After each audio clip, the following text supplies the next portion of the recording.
Hello and welcome to the Leaders in Cleantech podcast. Thanks for joining us again, whether you're listening online on one of the podcast platforms or whether you're joining us freshly on YouTube.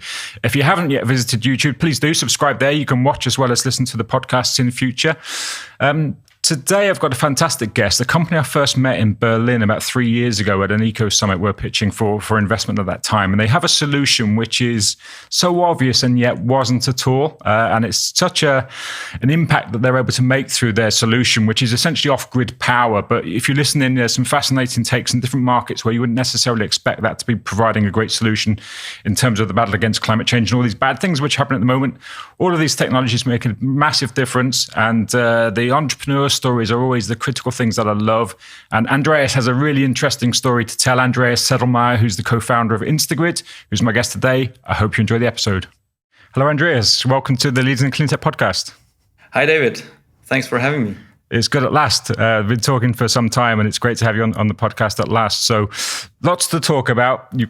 I always like to start with a little bit of the backstory of yourself and co-founding the business along with Sebastian. So perhaps you can share with us a little bit of prior to forming Instagrid. What was your career like? What brought you to that point? Sure, of course. So yeah, I started pretty classical with an engineering degree, and it was mechanical engineering by the time, but I decided to be in something that was called mechatronics by the time, so really electronics heavy, looking into this. And so I learned how to switch MOSFETs, for example, so semiconductors. What bothered me is that I didn't know why they switched. So I decided on jumping into material science later on and doing a PhD in nanotechnology, where I basically learned the basics of how atoms work together and ions and everything. And this is my first touch point with lithium ions as well. Okay. And so while doing my PhD, I wanted to stay in academia, but at the same time, I was developing my first product together with an American company. And I was basically serving all of the professors in the US with a new testing suite for nanomaterial that was not existing by that time.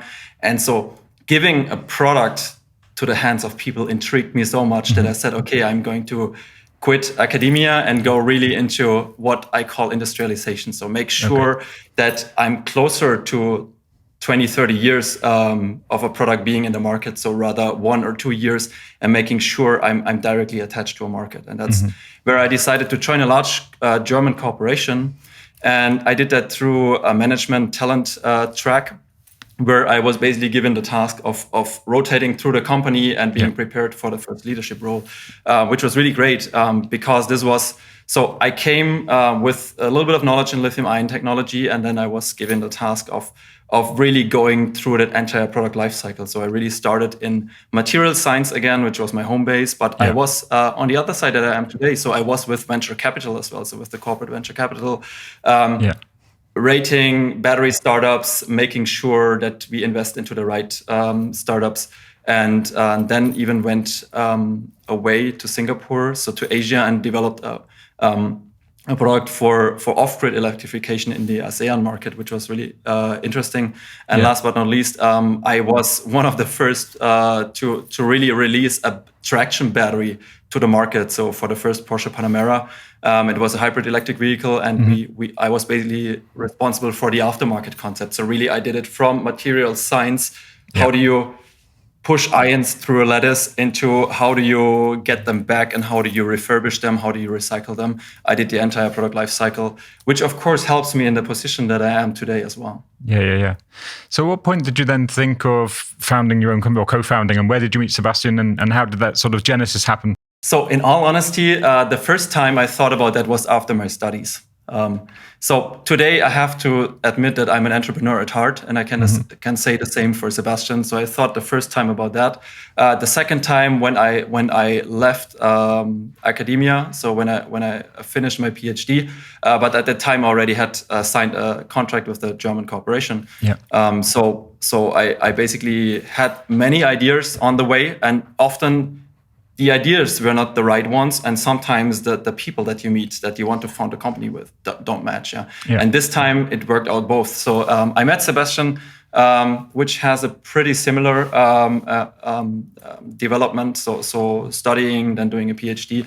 On my very first day at the corporate, where he joined the same management program. And then we basically departed for 3 years.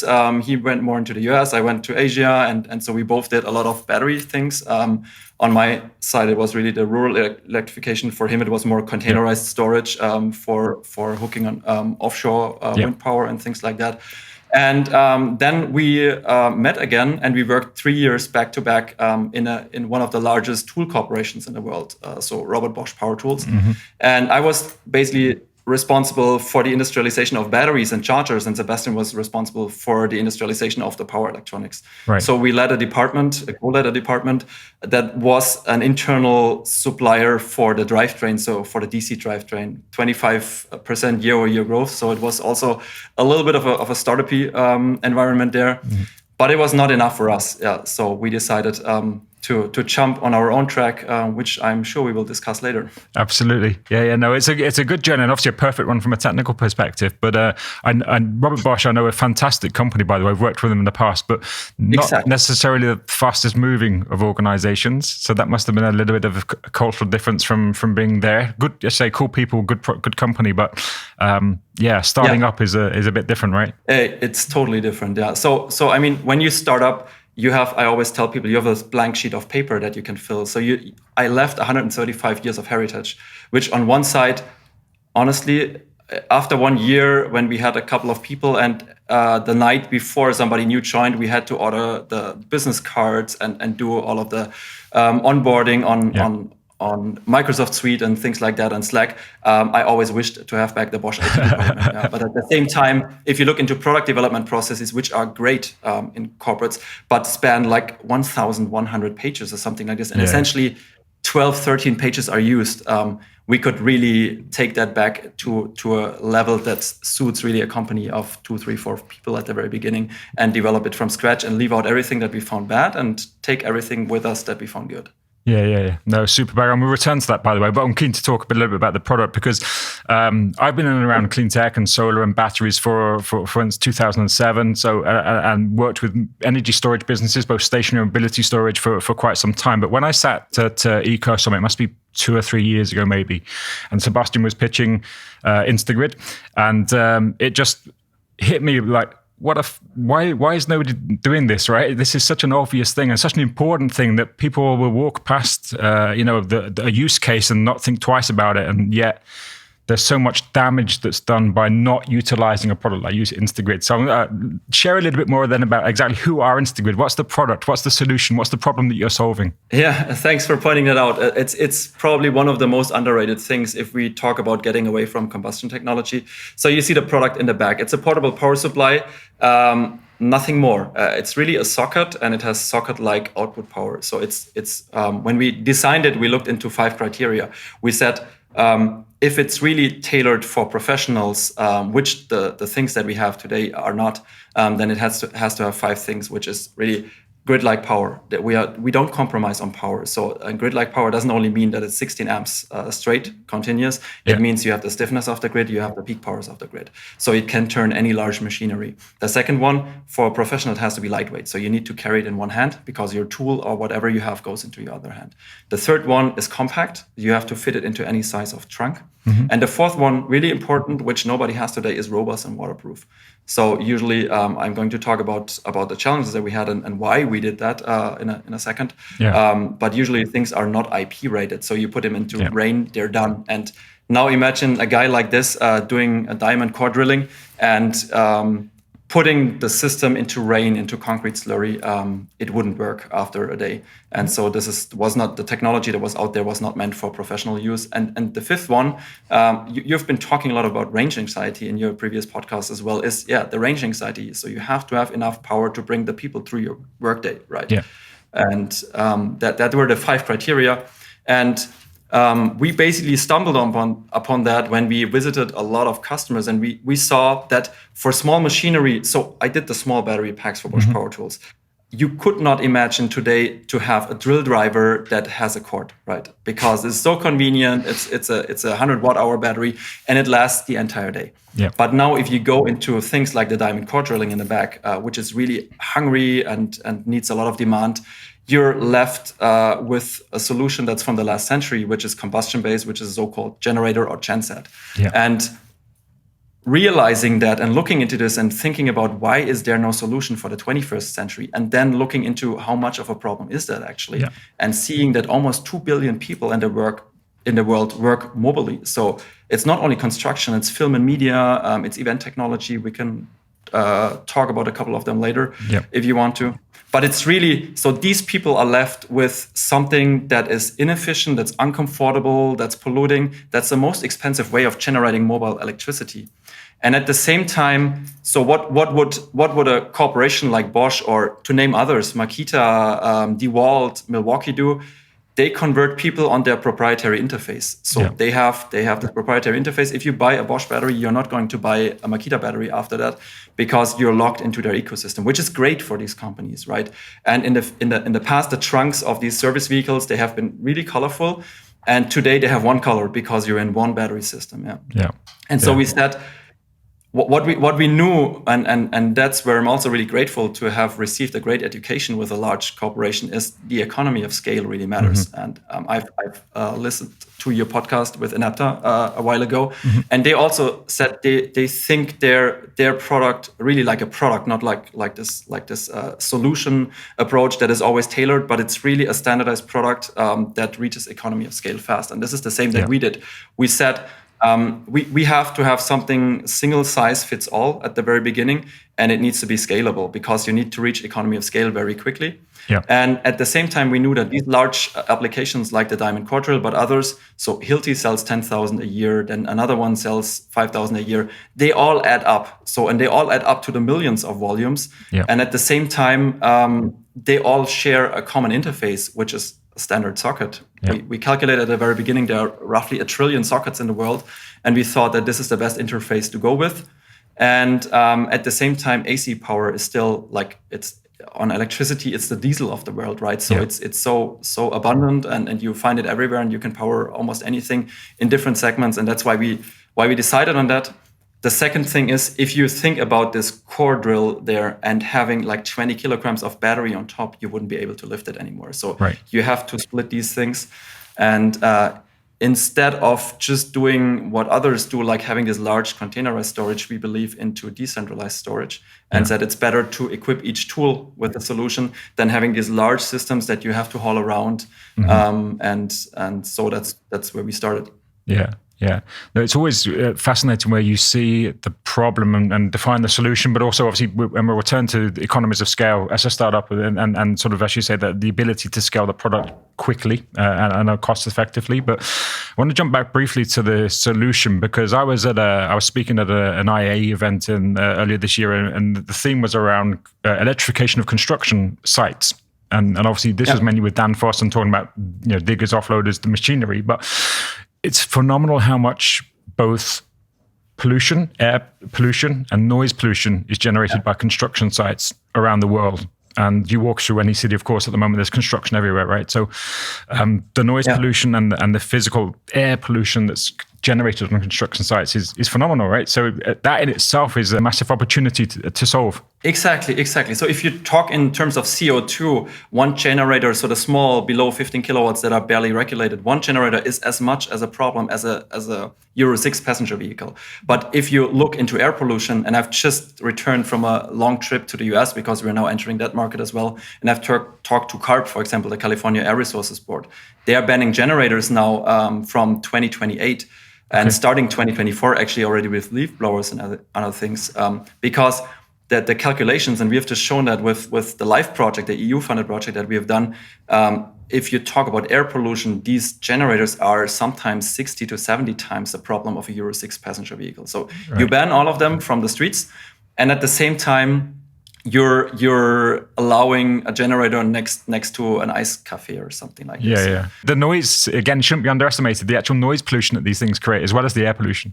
It is. I've just returned from a zero emission construction site in Amsterdam, where one of our customers is really doing zero emission. So only zero emission technology, from the excavators to anything else that you can imagine. And they told us if they're going to jumpstart a generator there, it's densely populated. It wouldn't take 5 minutes for the first resident to come down and complain. Yeah. And so it's no longer accepted. But at the same time, I also realized there that we're still not there. So we are just at a starting point. But when I saw the excavators and all of the larger machinery, I thought about how economic that would be to drive them to a supercharger to recharge them and take 3 hours to get back.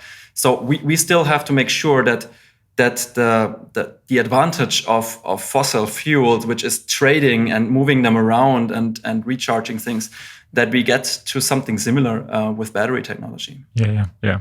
Let's jump a little bit back to the startup journey, because clearly there's a solution or a problem to which you find a solution. Yeah. Both of you have this brilliant set of experiences from a technical perspective to be able to solve that problem. But starting a company is tough. Again, particularly when you're making a product that's quite capital intensive, right? So what were some of the major challenges that you faced in the first 2 or 3 years of building the company? Yeah, there were a lot of challenges during the first years. I think the very first is, so how do you actually found a company? How do you get started? What do you need? We always say we did an MBA on the job, because we basically never did an MBA and then said, okay, we spent the money, found a company. And yeah, so at the very beginning, I think the first thing that you need to do right, and we successfully did, is you need to realize that you don't need people that are like you, but you need people that have different skills. Yeah. So the first people that we hired, the first 3 people, were a designer, project manager, and someone for brand and marketing, because these were the things that we didn't have too many touch points before, and where we said, okay, we need people. So only after the first funding round, we hired more engineers to make sure we get into industrialization and everything is done correctly. But really, this starting with these people, and I think the first thing that we have done wrong before, and that we realized then, is as 2 enthusiastic founders, you draw your first project plan and it tells you half a year later you're basically in mass production. Yeah. And then you really need people that bring you back down to earth and tell you, look, I've looked into this, I've looked into supply chains, I've just written it down for you. It will take 1.5 years, so something like this, yeah. And then you're in negotiation, and then you can really look into something. Yeah. But I think, as founders, you have to be enthusiastic, you have to be pulling, but at the same time, you need to have someone that is pulling you back, and just helping you to get a realistic view on things. And so that was really something that we realized with the first project plan, and we hired a project manager, and then everything went really well on that end. Yeah, I think it's critically important to think of, as you as the entrepreneurs, you need to be believing that everything can be done by tomorrow and driving for that. But equally, it's good to have around you those individuals as employees or board advisors or wherever they come from who can give that counterbalance to give some reality to the aspirations, right? Yeah. And I mean, a couple of things more, I think, with the seed investment, you read all of the books like Venture Deals and anything that you can imagine. And they all tell you what not to do. Yeah. And sometimes you end up doing exactly the same things and learning them the hard way. And this is basically what we did with the seed round. We talked to like 30 investors. And in the end, we met all of the types, for example, that are displayed in Venture Deals, but we didn't really spot them. And we were also enthusiastic, but that also brought us back down to earth. And with Series A, this was so much different than Series B, because it's essentially, if you are in the climate tech space, if you jump over the first hurdle, which is seed funding, then people know you. So for Series A, Series B, we were not really advertising. We always used Eco Summit to announce that we were looking for a round, and then things just developed as they did. Yeah, no, it's a great ecosystem to be involved with. I mean, fundraising is always a challenge because it's not just the money, it's the right money, the right VC, the right partner, like particularly for the seed round where you've got limited collateral as such or belief. So that's a tough one. So how many rounds have you gone through, and are you able to share what you've raised to date? Yeah, so to date we have raised more than 40 million euros. We have gone through 3 rounds. First round was with High-Tech Gründerfonds in the lead. Second round, Set Ventures from Amsterdam, and the third round was EIP, so Energy Impact Partners as a lead. And now we have a great consortium of investors. We have family offices, we have VCs, and we have a great German, Pierre, who also joined the investors. Who ran SMA before, so he has a good track record and background in the same field. Yeah. And what was really important for us, and what we really paid attention, is that the investors understand our business. So it's not too easy to find investors that understand how beautiful scalable hardware can be. Because often hardware, you have the valley of death between seed and Series A, and we were able to go through that without any damage because we did a smart trick there. But nevertheless, if you always have to explain everything again, and with the investors that we have really a great understanding of battery technology, how market develops. They can challenge us. They can give insights from other angles, which is really great. And for a hardware startup, this is even more important. And that's why we basically said goodbye to 27 of the 30 investors that we met in the seed round, because many of them were like, okay, why can't you just develop another app? Or is there something with AI? Yeah, of course we could do something like this, but we are an energy hardware startup, and if you get it, then you're in, and if you don't get it, it will be difficult in the. Yeah, no, exactly. The quality of the investor is so important, and we had Set Ventures I've known very, very well, and Anton Arts actually was on the podcast recently from Set. The investor, it's not just the money; it's what they bring in terms of experience and introductions, all these kinds of things, which sometimes is underestimated, particularly for new entrepreneurs who are at the seed stage, and you, like you say, you don't know what you don't know at that stage, right? So understanding that it's the right kind of money. Yeah, I think what really helped us is the past that we had with Bosch. So we were really trained how to industrialize the product in high quality and high throughput and low costs. So we already brought a lot of credibility, but in the end, you're doing a lot of things for the first time. So always this 0 to 1. It's really something where you struggle, where you sometimes fall, but you get up. And we've obviously also done a lot of things right, because otherwise we wouldn't be in the position that we are today. Yeah. Share a bit more about the applications, and of course, construction sites we're all familiar with. We all walk past, we smell the fumes, we hear the noise. Yeah. That's clearly a big market, but as you say, it's not the only market. So what other markets are you active in, and do you see us bringing this solution to? And who ultimately are customers? Is it entirely through distribution? Do you deal with the contractors? What's your kind of routes to market? Yeah, so first of all, what we did as a small hardware startup, you have to know that there's a valley of death, which means in the very first place, you have to invest into a production line, cost, let's say, $1 million. Then you have to invest into toolings, cost $500,000. So $1.5 million. And if you sell under your own brand with no trust, with no customer interface and nothing, you're going to end up with 100 units in the first year, and you're going to write off the production line on 100 units, which is very bad. Yeah. And this is where a lot of startups fail. And this is where we said, okay, we need to leverage the sales force of brand partners. And that's where we went out. So we are really well connected in the construction space. We knew when we went out that industrialization will roughly take 2 years. We knew that there is a demand and there's product market fit, which you were also proving with the brand partners later. So we onboarded to date 3 brand partners that basically were able to buy 10,000s of units. Okay, right. So you get into economy of scale from the very first day, and this is really important to ramp up a production and have it as a stable output. Because if you start with 100, you're just screwed.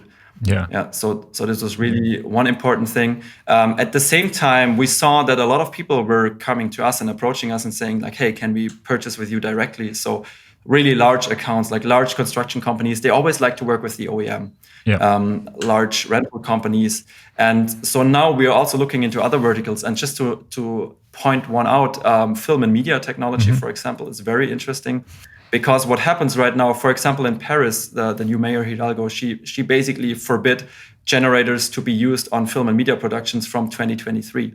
Okay. So for today, there are 7,000 film days planned for Paris for next year, and they don't know where to source the energy from if they don't just use cable trams, which is often not possible. Yeah. So in that case, we have already started supplying our batteries to that field. I've been in Hollywood just recently and talked to the larger companies there. They see the same demand.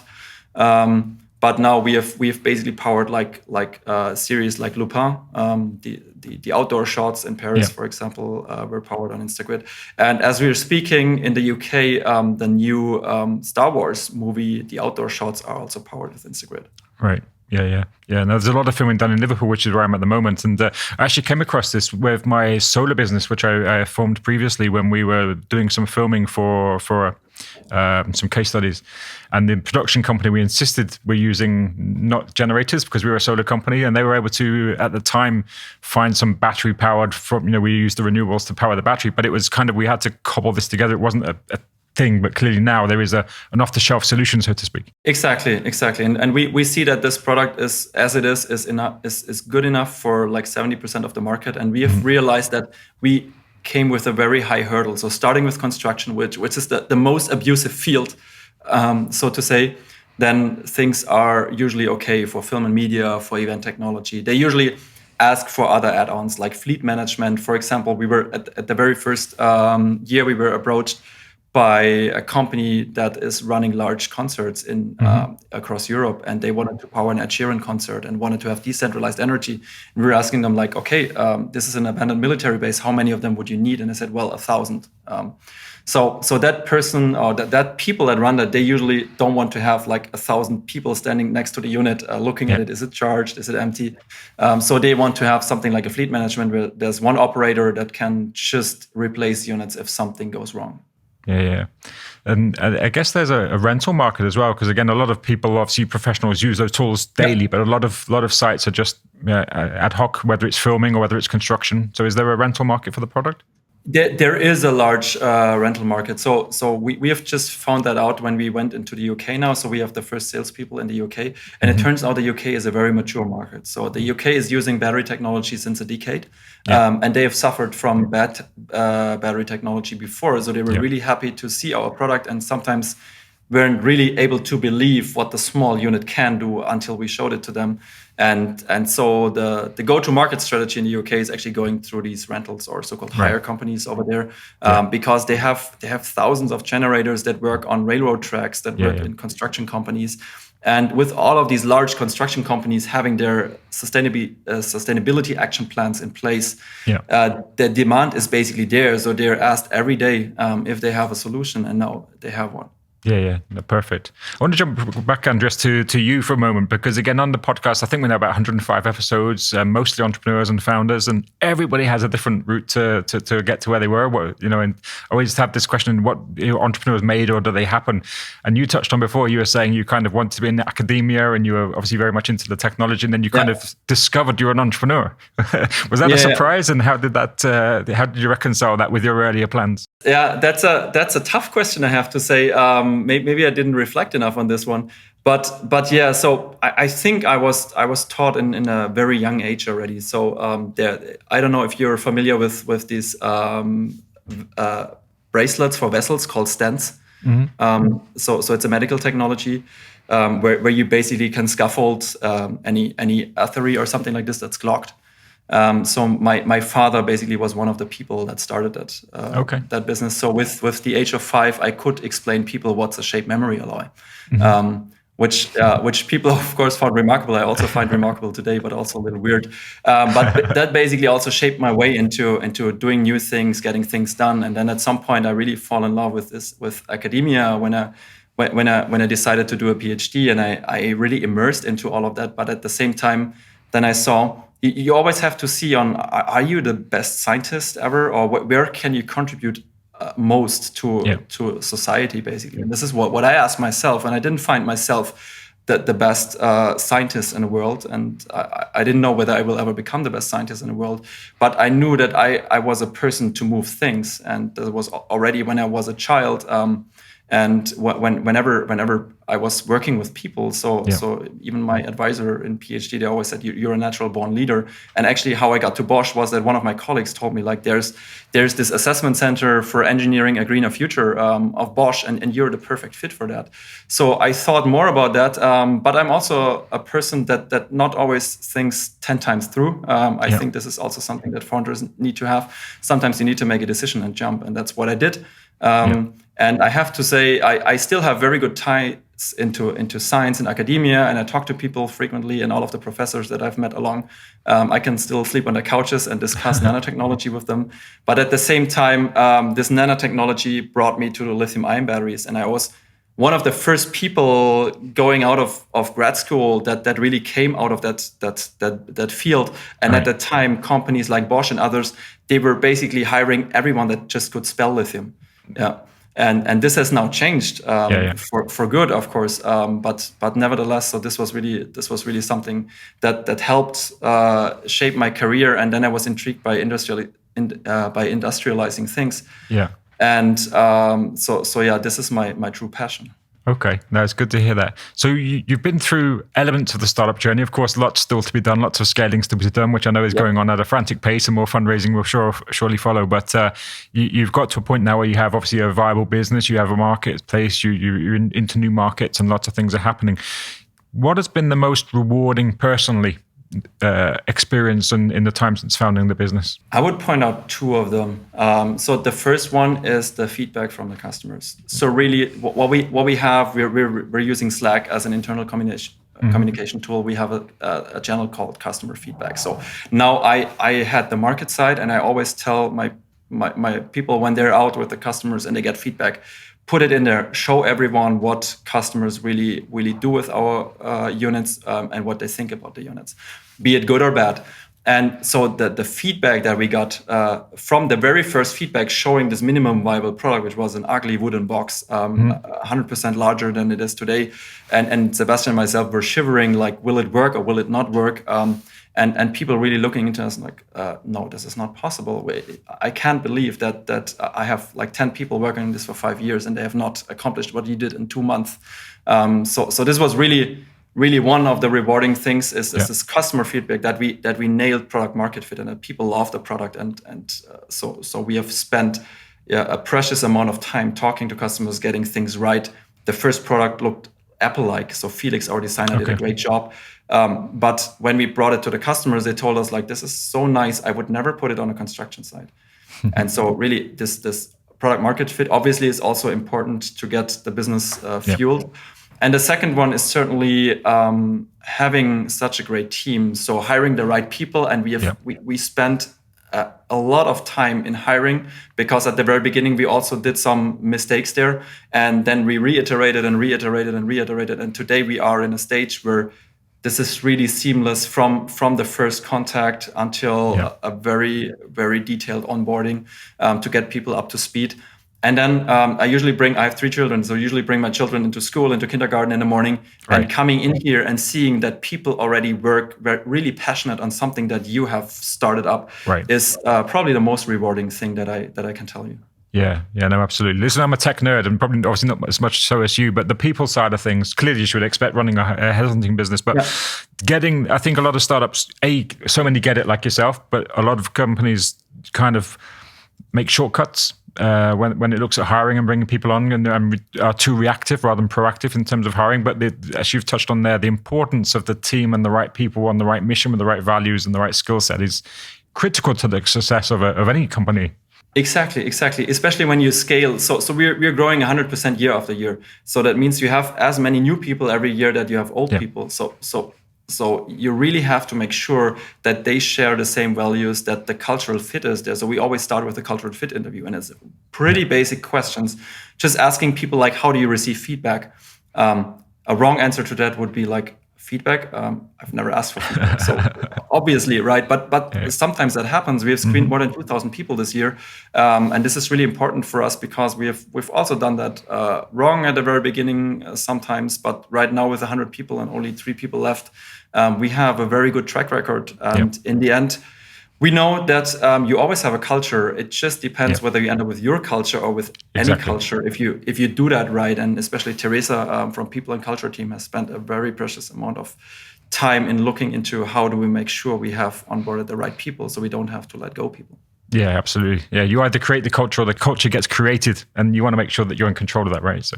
Yes, that's really important. And I think so you always have to have, and we make sure. So usually as a tech founder, the first thing that you do wrong is you hire a lot of mini-me's. So people that are like you, that speak the same language, and that's what we explicitly did not do, and what we always make sure today.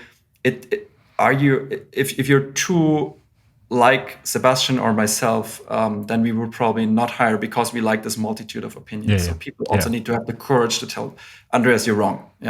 And so if we don't have this multitude of opinion, if we are in a meeting at the very beginning and we say, okay, everyone goes this direction, everyone screams, I'm a little frightened because if there is no discussion and we have not sorted out, it's really hard to believe that this is the right thing to do.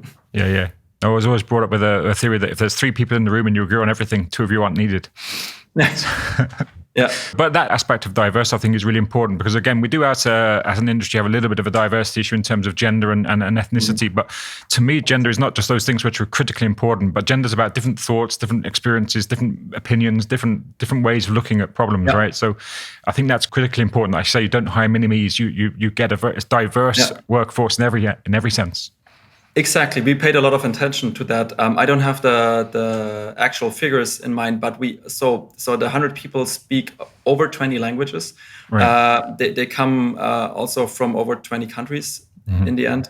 They we have the youngest person is 20, the oldest person is 61, and we have probably a share of 40% women. So a lot of corporations would kill for that. Absolutely. And we really paid a lot of attention to that to just have the right mix. And we see that coming to fruition now with all of the diverse skills that people have. Right.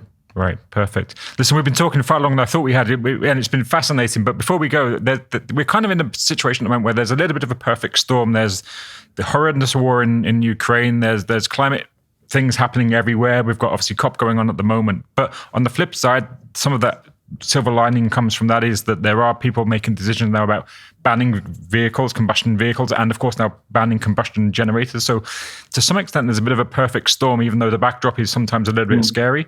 What do you see as the next 3 or 4 years like for Instagrid? Where do you hope to be? What are your aspirations to see the business evolve in the next 2 or 3 years? So what we can clearly see is the first product really nailed it. So today, if I would just look into our order backlog, we would be safe growing 100% year over year until the end of 2025. And I've not considered all of the people standing in line waiting to get a product with us. So that's perfect. But being this industrialization person by heart, I know that this is always an S uptake. So we are at the very beginning of this S uptake, and now we need to make sure that we look into what's the next big thing, right? And so we also made a decision. We have a lot of tool corporations as our brand partners. We are never going to be a tool corporation, so we're never going to develop tools or something like this. Our expertise is really in high power, high energy density batteries. Yep. And so we are really the ones that want to electrify off-grid. So really anything that is done off-grid. And there's a strong dogma. So in the past, stationary electricity was provided by utilities. Yep. And the mobile electricity was provided by combustion. And that part, so mobile electricity and combustion, we really want to replace that, and that's we've just come from Bauma, which is the largest fair of construction in Munich, and we've just introduced a product there that's called 0387, which is the large size storage. Where again we thought the products on the market are not as good as they could be, so now we are applying our technology and putting something that people usually put into 10-foot containers into a canopy system that you easily can haul around, and that has the capacity and the power for example, supercharging caterpillars and other machinery under construction. Perfect. Well, it's good to see the evolution of the business. What we'll do, make sure on the episode page, we'll share links to the various social media platforms, to the website where people can see and more. And there's some cool stuff on the website to share a little bit more about the product. But for now, it's been brilliant to talk to you. I look forward to seeing, hopefully, maybe you or Sebastian at the Eco Summit in next June in Berlin. But in the meantime, good to catch up with you. Thanks for joining us. Yeah, thanks a lot, David. Thanks for having me.